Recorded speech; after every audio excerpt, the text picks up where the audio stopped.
Well, the spat over that continues. Was the president talking about businesses or roads and bridges?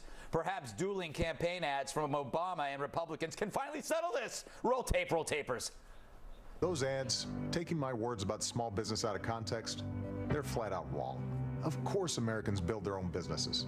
Every day, hardworking people sacrifice to meet a payroll, create jobs, and make our economy run.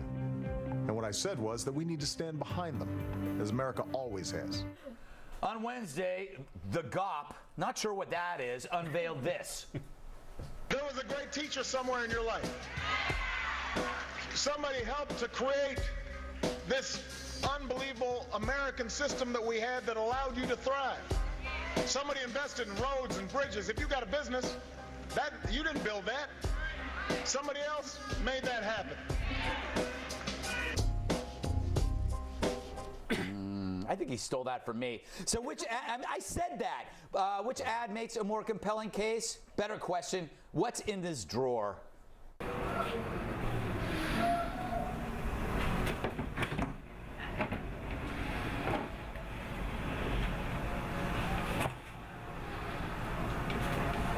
Sorry, guys. Didn't mean to wake you. Oh. Oh my God, Jedediah. It's like my dream. You've had that dream? I can't. That's what I want to do when I go home. Open up a cabinet Is it and your see dream? a whole bunch of kids. Is it your Yes, dream? is Well, my I'll tell you something. One of them did wake up. So, dream now a Turning nightmare. my dreams into a Dream nightmare. now a No, nightmare. rare. If you like kittens, go get 1,000. They're everywhere. Jedediah, you're nodding in agreement with Obama. Why? No. I mean, this portrays him in his own words. This is what he said. There's no better ad the GOP could have created than to just present his own words and say, no, actually, you did say that. He wasn't talking about roads and bridges. He was talking about businesses, and his own words present that as plain as day to me. Okay. Jonathan, you claim to be a reporter. Yeah, well, as somebody who's never worked remotely hard, never owned a business, never been significantly employed, and never built anything more than a Lego dinosaur, and I did that, to be fair to the president, with the help of my father, I'm uniquely unqualified to comment on this. But I do wish we'd talk about some real issues, really. Yeah. Bridges, roads, you know. Yeah, I love this because you know what? Summer. This is great stuff to talk about because it fills buckets of time.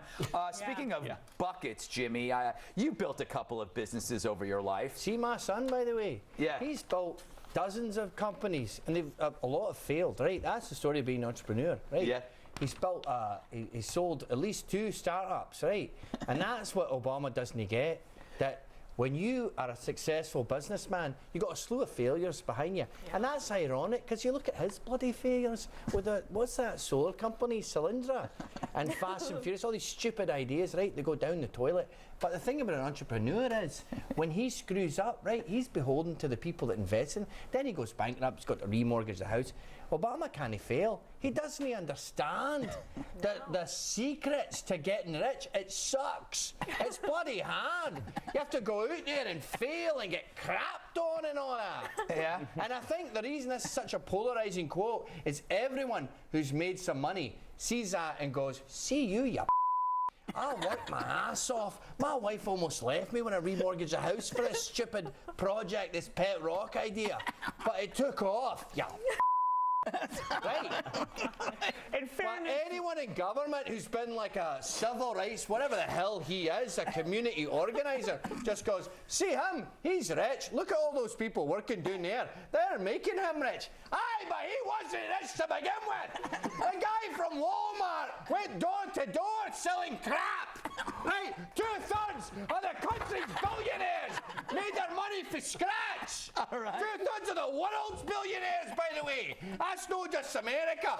2/3 of the world's bloody billionaires made their money from scratch. All right. Chew on that, you bloody idiot. you know, if we turn the volume down, people would just think this is Hitler in a tartan. I know. Oh my gosh. Hitler never made a dime, by the way. All right. Bill, okay. The way it seems. I'm not going to compare the two, though. I've seen how that goes. All right. I want to get Bill in before we take a break.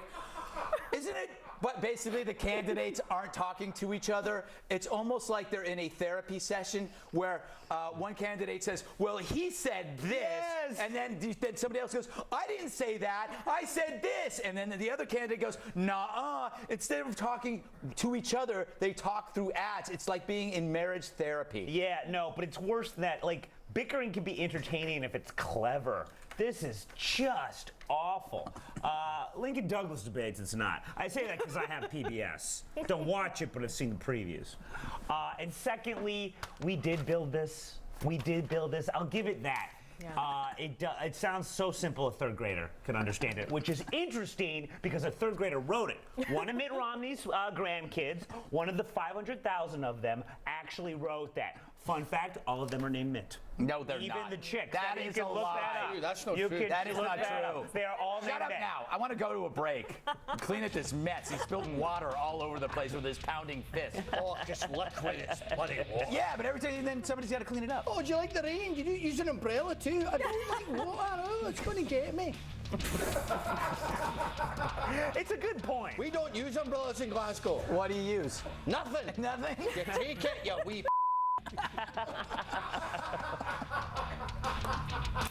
I'm not kidding.